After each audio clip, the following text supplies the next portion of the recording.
everyone, welcome to the 2018 NALCS Summer Finals Winners Press Conference with Team Liquid. Congratulations, guys. We're going to start with the first question over to ESPN. Hey guys, Tyler, we're here with ESPN. This is for Ole. This has probably been the most difficult year for you professionally. What do you want to say to your doubters after winning back-to-back championships?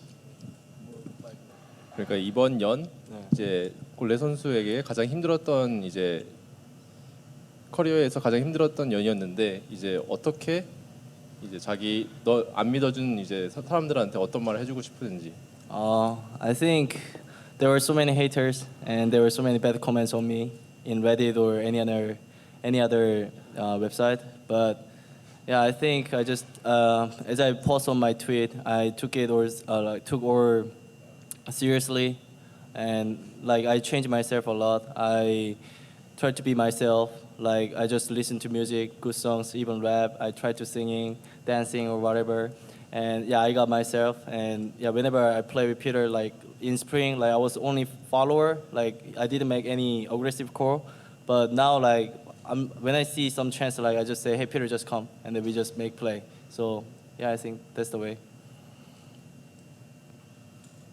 Hello, Xander Torres, HTC Esports. This question's for Double Lift. You've won a title before, you're going to a world championship again, but this week you got your first MVP. Did you expect to win that, and what did it mean to you to get that award? Whoa, that's loud. I think out of all years, it's like weird to get it this time. I don't really feel like I was really that special during the regular season this time, but people were always talking about it, like that it was either gonna be like me or someday or Licorice or something. I think the fact that there was two top laners in the running for it like really hurt that, like their chances, I guess. And yeah, I mean, I know that overall you're never gonna remember the MVP. Like I don't think anyone can, off the top of their head, say who's like the season 7 spring MVP. It's probably Bjergsen, but like you don't really know. And I think overall, it's just something that, like, for me personally, I'm really proud of because I can always say for the rest of my life that I was MVP at this time. But it's not, it's not the biggest award that you can get. People aren't really going to remember it too much. Thank you. Hey, this is Travis Gafford. I hear this is being broadcast, so shout out to Twitch chat and check out twitch.tv/Travis Gafford. Double Lift, want to ask you about this. You've gone to Worlds many years now, and North America seems to disappoint every year. What is Team Liquid going to do differently to make sure this year is different? I don't have a great answer to that. I feel like every year we have like a different plan of attack as the American team, but our plan always gets lost after week 1, because like NA teams, we usually do well week 1, and people are their hopes get really high up because every team just goes 2-1 or even 3-0, and then the week 2 we always just run it down. So I think this time our coaching staff is like the best coaching staff I've ever had in my life. I think they're gonna keep us together and just keep us focused. And like, yeah, I think NA's problem is always at Worlds. Not that our skill is not high enough, but like we don't change our strats from week 1 to week 2. We're too scared. Yeah. Yeah, and there's no more week 2 anymore, so I think we'll be fine. Hi, Thomas Baker with the Game House, and I was hoping to ask Xmithy specifically, what were the comms like in today's matches during the draft, particularly that Game 1 draft with the Hecarim? I don't think anyone was surprised at all when they actually picked Hecarim because before quarterfinals, we've scrimed against them because they were like the only scrim partners we played against, and yeah, we were against 100 Thieves back then. So yeah, we played against it and we knew how to counter it, and we weren't really scared at all. Thank you.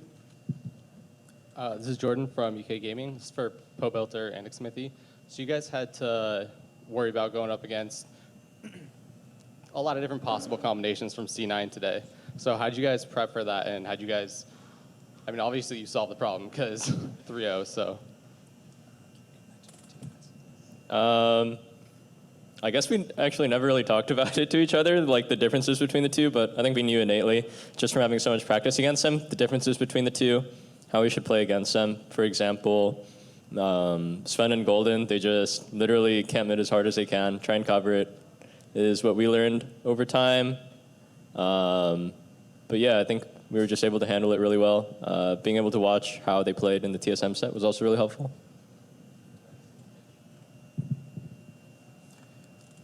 This is Zento from Esports Heaven, and I have a question for Coach Kane and Ole.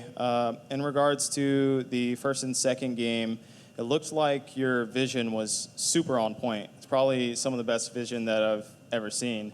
So what kind of changed between your past performances and then your performance now in regards to vision? Was this like all part of the plan to keep vision bot side?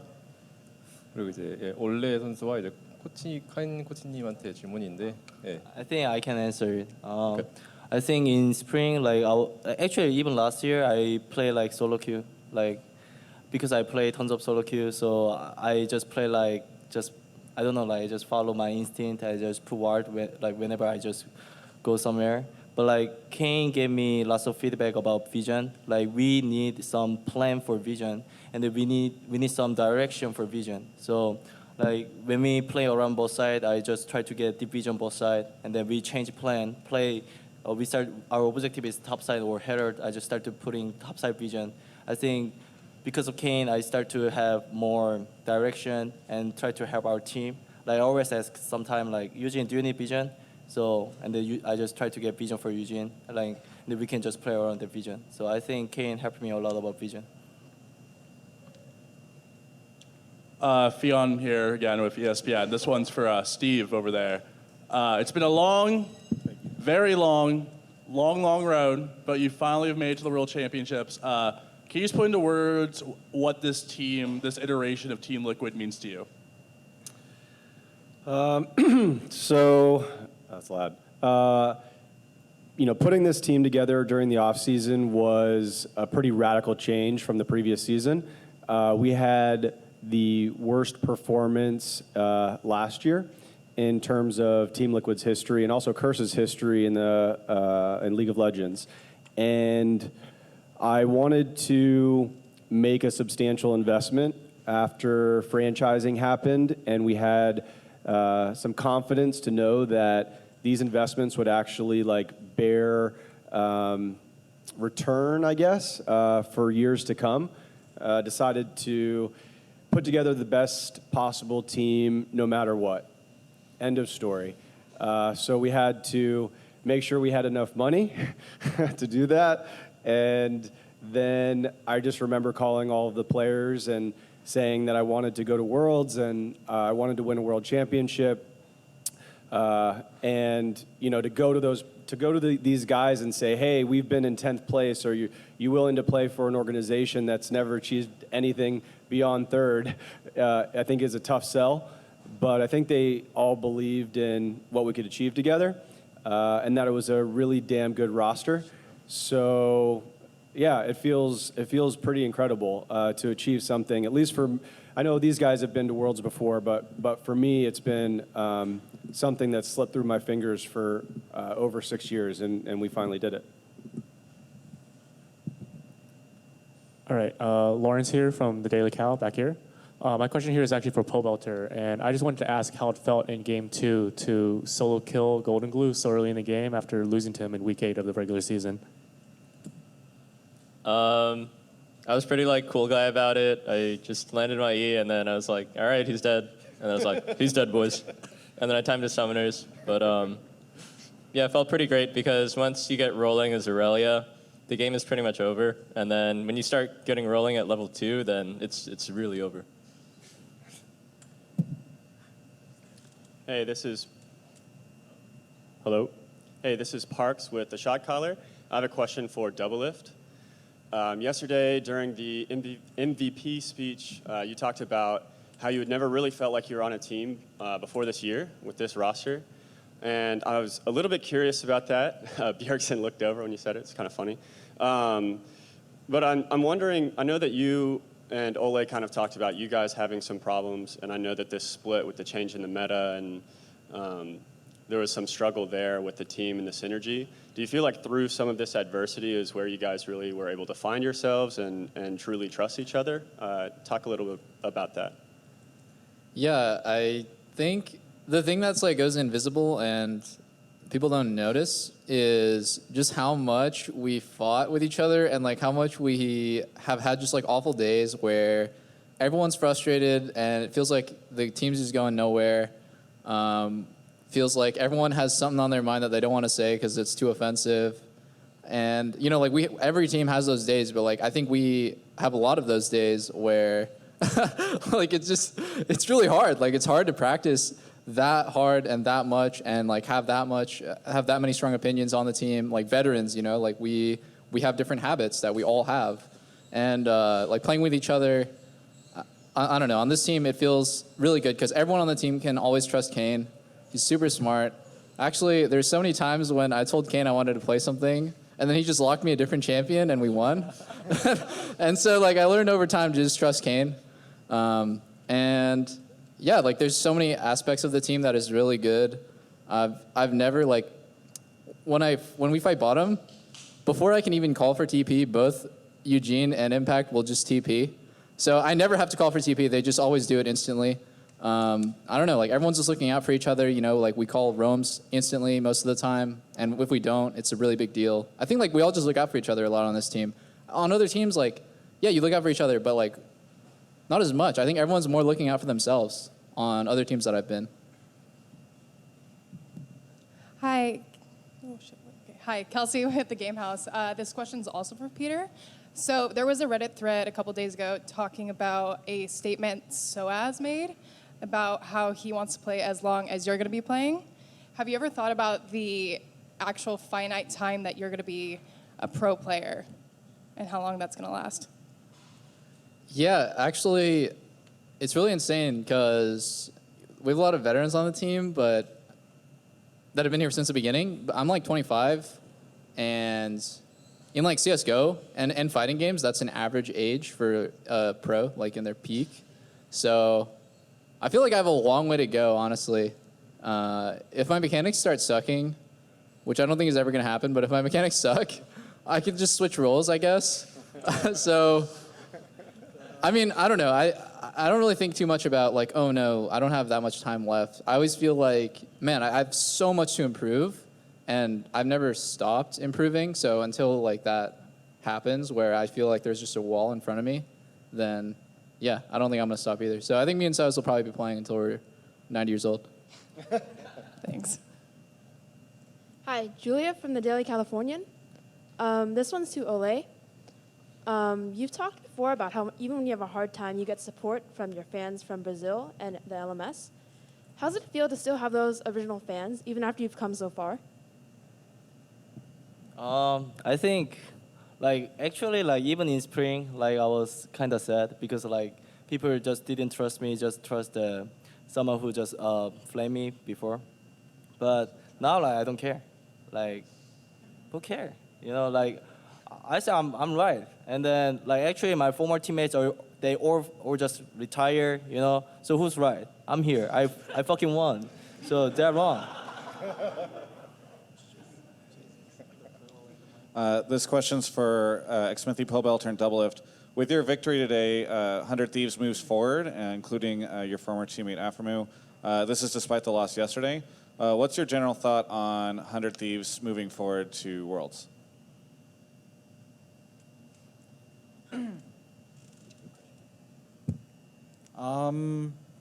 Well, seeing that they lost to TSM, I think they half deserved that they're going to Worlds because they did really well in spring split, and even here they were almost like second place, so they were still playing pretty decently. But when in playoffs happened, they dropped the ball pretty much, and I think they can still improve, and I think they can be world class representing NA, but they still need time to work out. I'm excited to see TSM and C9 play the gauntlet. Same. Same. Yeah, me too. Fion again with ESPN. This one is for Impact. Yes, finally. Your friend Faker will be playing in the regionals of SKT in a few days. Do you have any words of advice to Faker and SKT before they run the Korean Gauntlet? 예, 이제 페이커랑 이제 SKT 팀한테 해줄 말이 있는지 지금.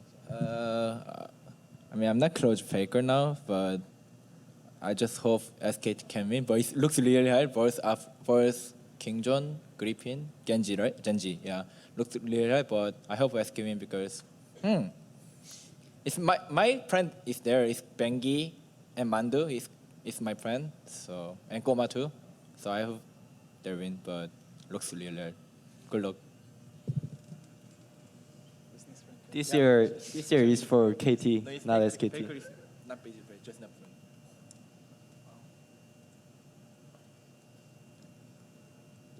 fun. Nick Geraci, Invent Global. This is for Double Lift. Now that we know the 4 teams in the NA regional qualifier, who do you think is the favorite for the 3rd seed? Let's go clutch. No.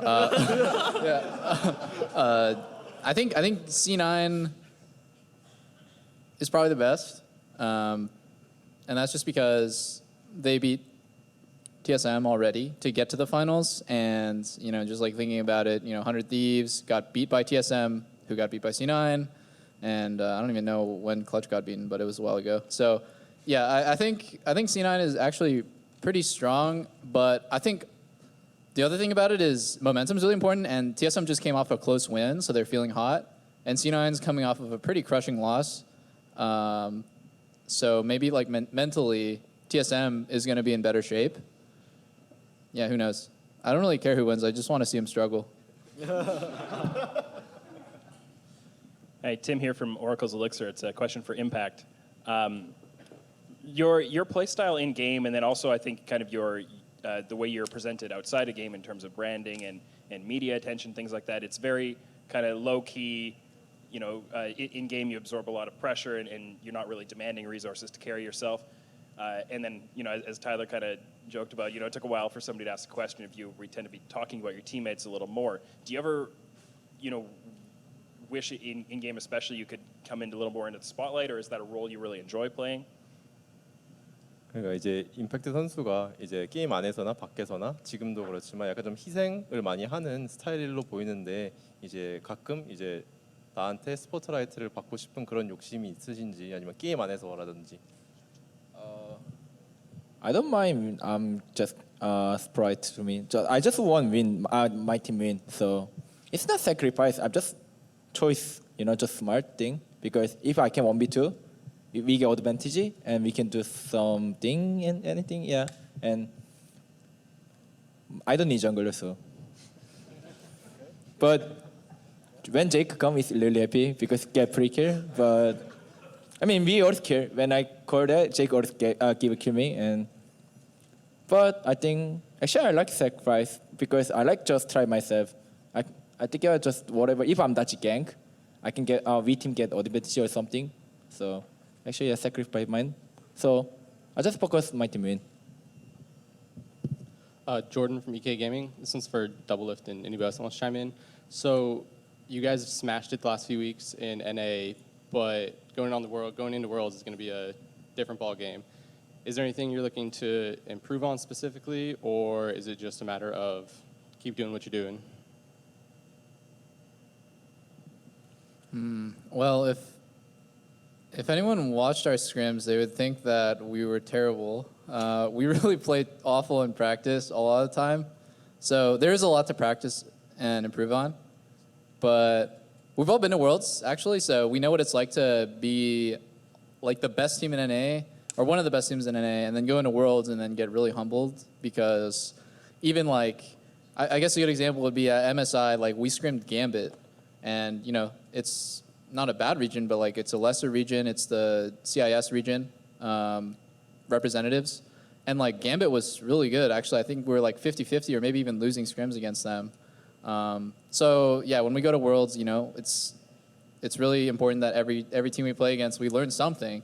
And we can't just stay the same that we are right now, because right now I think we're pretty good. but like the best teams in the world are probably like twice as good as us. So we have a lot to learn.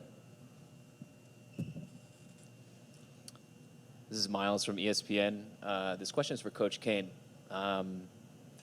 Sort of a follow-up for the one that was just asked. I'm wondering from your perspective, what specific issues or mistakes that your team makes consistently that you might be able to get away with in North America that you won't be able to get away with, say, when you're facing KT or Fnatic or Freaka or RNG?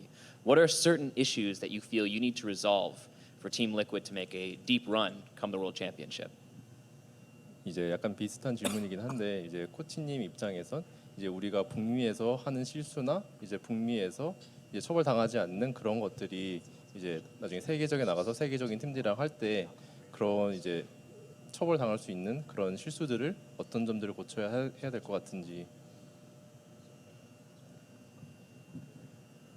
그래서 사실 이번 결승전에서도 개인적으로는 이제 실수가 많이 나왔다고 생각을 하고 아직까지 완벽하다고 생각하진 않는데 그래서 저희가 이제 항상 하는 게 이제 팀 5명이서 이제 플랜을 하나 세우고 랜덤 플레이가 나오지 않게끔 계속 플랜을 따르고 5명이 계속 컨디션 체크를 하는 걸 계속 연습을 하고 있는데 일단 그런 게 진짜 선수들의 어떻게 플레이 스타일에 몸에 배면은 실수가 좀 덜 나오고 우리가 좀 더 강한 팀이 되지 않을까. 그리고 사실은 저번 MSI에서 느낀 점이 분명히 잘하는 선수들인데 이제 국제 대회에서 아니면 큰 무대에서 부담을 많이 느끼는 것 같은데 사실 그 부분에 대해서 좀 더 자신감 있으면은 더 좋은 결과 되지 않을까 생각합니다. Yeah. So first of all, I think during the finals of NALCS just now, I don't think we played perfectly. I think there was a lot of individual mistakes and things to improve on. So the biggest thing we want to be improving on and focusing on is making sure all 5 guys are on the same page and playing for one objective and checking conditions. And if we focus on that, I think we'll be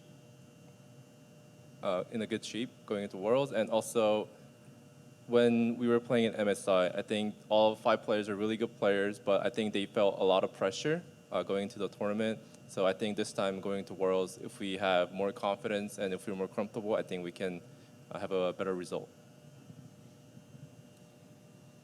Scott from the Peel. I have this question for Doublelift. In the past, you've talked about how you're a little nervous or you kind of had jitters laning against the best bottom laners in the world, like Uzi, Prey. After your MSI performance, obviously you guys being RNG, have you shook that nervousness off? You know, I get nervous when I play against god tier players, you know, like Uzi, or if you're facing like Kingzone when they're super hot, or SK2 when they're super hot. Just because I'm not nervous on stage. It just sucks to have to play against them so early.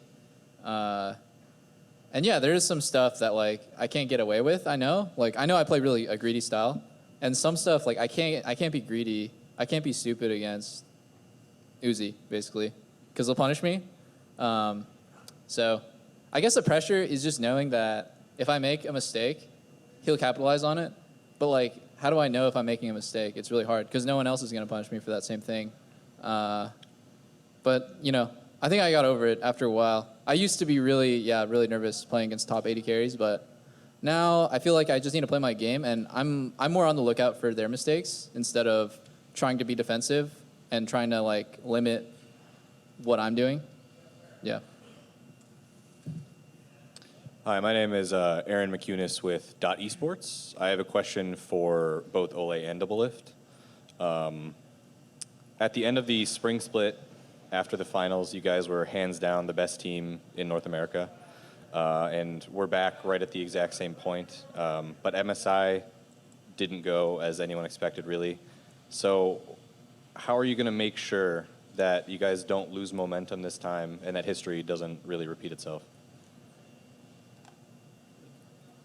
I think MSI, I didn't have confidence. I'm just honest. Just this time, I'm just being myself. Like I'm gonna just do my best, and I'm gonna just make a better synergy with Peter. I think even though I was like struggling, we just beat RNG Botio, and we were winning so hard. So like this time, I will make sure I can play more champion than enemy, and then I can play better and play around objective and follow coach well. I will make sure Peter can get ahead in lane, and yeah, I think this is all about me. Like Peter did well, just I was struggling. Okay, that's not true. I ran it down in the second RNG game when I was playing Jin against Kog'Maw Braum. Honestly, like, balling's so tricky because one person can just make mistakes and it'll just, like, snowball the lane. Like, people say Ming is the best support in the world, but then when they played against us, Ole hit, like, 5 Morg binds on him, and then we just kept killing him. So we got really ahead bot side. So, yeah, like, it's about just, like, punishing people's mistakes. And sometimes, like, bot lane, because there's 4 people, there's just higher chance that someone in those 4 people is going to make a mistake. And I think that's why that's like the bottom meta is just it's been around for like years, because when you play around bot side, you pressure them, and then there's just a higher chance that someone is going to mess up. So I don't know. Our team, though, like I feel pretty confident that we're going to come into this world like a lot better than we were at MSI. I feel like when I look back at our MSI games, we were so bad. Like we were actually really bad. We were losing to Evos and stuff. So yeah, we're going to be a lot better this time. All right, Lawrence from the Daily Cal again. I had some questions for Doublelift. I wanted to go back to 2 plays that you were involved in today. First, dodging Blabber's Hecarim ult in the bot lane in game 1, and then getting insect by Svenskeren in game 2. And so I just wanted to ask about how you sort of, what was going through your mind during those plays, and like how you maintained the composure to make the best out of a bad situation. The Hecarim one was pretty easy. I just need to save ulti for when he ults. And then the Lee Sin one, actually, I think I was trolling. I had QSS, so I was like, if he goes for me, I'm just going to QSS and then like flash or use my R. I didn't have either of those up, so I just died. That was a pretty big mistake, actually. I think after either of those plays, though, I wasn't really nervous at all. I was just like, okay, they used this. Timed it in chat. Yeah, overall, I'm pretty proud of the way that we played. Very robotic. Hi, Kelsey again. This question's for Eugene. So we saw Golden Glue have a pretty good season, maybe minus his play today. But we're seeing that there's better performances from NA mids. Do you think that the gap is closing between NA mids and imports? Yeah, like I said before, I think DeMonte is doing really well actually for his first rookie season, and he's probably only going to get better. I think in Challenger Series, there's a decent amount of good mids there too. So I think it just all comes down to teams utilizing the academy system more, and then just giving them a chance. Thank you. And that was our last question. Thank you guys so much for coming, and thank you everyone who watched online. The team is going to stick around and do some quick photos, and then they're going to go out and celebrate and get some much needed rest.